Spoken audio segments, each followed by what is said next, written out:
वैसे तो दुनिया में 7 अजूबे हैं, लेकिन भारत अजूबों की खान है।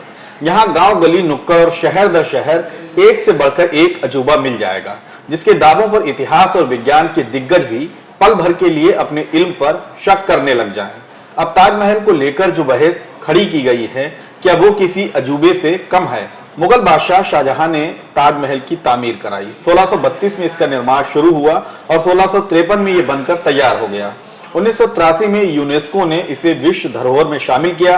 ताजमहल दुनिया के 7 अजूबों में शामिल है, जिसे 2007 में दुनिया का पहला अजूबा घोषित किया गया था। लेकिन अयोध्या भाजपा के मीडिया प्रभारी डॉक्टर रजनीश सिंह को आशंका है कि ताजमहल के जिन 22 कमरों को बंद कर रखा गया है, उनमें मूर्तियां हो सकती हैं। 7 मई को डॉक्टर रजनीश इलाहाबाद हाईकोर्ट गए और इसके 20 कमरे खोले जाने की याचिका लगाई।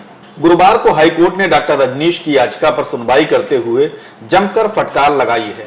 चूंकि मामला ऐतिहासिक धरोहर से जुड़ा है, तो कोर्ट ने भी बेहद सख्त लहजे में टिप्पणी की। जस्टिस डी के उपाध्याय ने याची से कहा कि वह PIL का दुरुपयोग ना करें।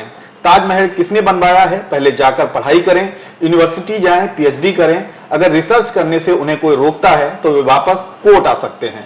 ताजमहल के कमरे क्यों बंद हैं? इस पर इतिहासकारों का कहना है कि स्मारक की संरक्षा और सैलानियों की सुरक्षा के लिए ASI ने पूरे देश में स्मारकों के कुछ हिस्सों को बंद कर रखा है।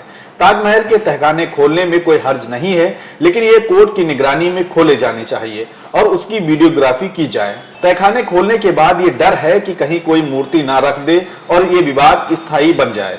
उधर राजस्थान के राजघराने ने ताजमहल पर अपना दावा ठोकना शुरू कर दिया है। राजघराने से ताल्लुक रखने वाली और भाजपा सांसद दिया कुमारी ने इसे जयपुर राजघराने की प्रॉपर्टी बताया है। संभव है कि भविष्य में वह भी अदालतों का रुख करेंगी, लेकिन जिस तरह से हाईकोर्ट ने ताजमहल को लेकर दायर याचिका पर फटकार लगाई है, कम से कम उसे देखकर शायद हाल फिलहाल में वो कोर्ट जाने की हिम्मत न जुटा पाए।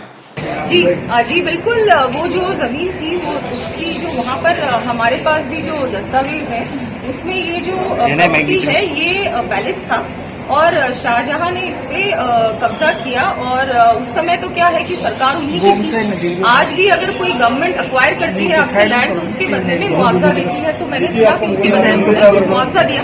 लेकिन हम उस समय ऐसा कोई लॉ नहीं था कि आप उसको अपील कर सकते थे या उसके विरोध में कुछ कर सकते थे। तो वो उन्होंने डेफिनेटली वो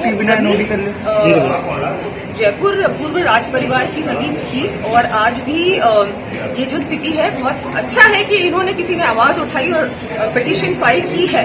उसके लिए कोई भी अगर आवश्यकता पड़ेगी दस्तावेजों की या कुछ भी, तो हमारे वहाँ ट्रस्ट में कोती खाना भी है। जो भी डॉक्यूमेंट्स है हम लोग प्रोवाइड करेंगे अगर कोर्ट आदेश देगा तो। चूंकि राजनीतिक पाठशाला और व्हाट्सएप यूनिवर्सिटी के ज्ञान से इतने अजूबे विकसित हो चुके हैं कि उनकी फहरिस्त कम ही नहीं होती। एक रोज पहले की ही बात है, दिल्ली के कुतुब मीनार पर भी दावा ठोका गया था। बाकायदा लोग कुतुब मीनार पहुंच गए और इसके विष्णु स्तंभ होने का दावा करते हुए नारेबाजी की।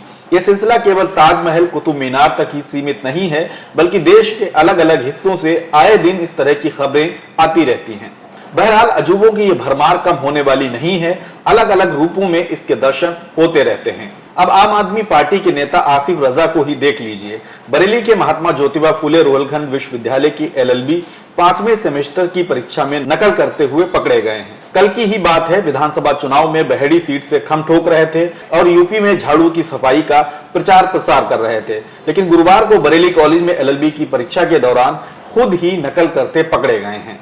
दरअसल सियासत ने समाज में ज्ञान का जो प्रवाह किया है, पड़ोसी उसका अंजाम भोग रहे हैं और बहुत संभव है बेसिर पैर के विवाद यहाँ भी खड़े करके यूं ही हंगामा मचाया जाता रहे। खैर, इस बीच एक खबर यह भी है कि राजीव कुमार भारत के अगले चीफ इलेक्शन कमिश्नर बन गए हैं। 15 मई को वे नई जिम्मेदारी संभालेंगे। आगे राजस्थान, गुजरात और मध्य प्रदेश में विधानसभा के चुनाव होने हैं। राजीव कुमार ही इन राज्यों में चुनाव कराएंगे।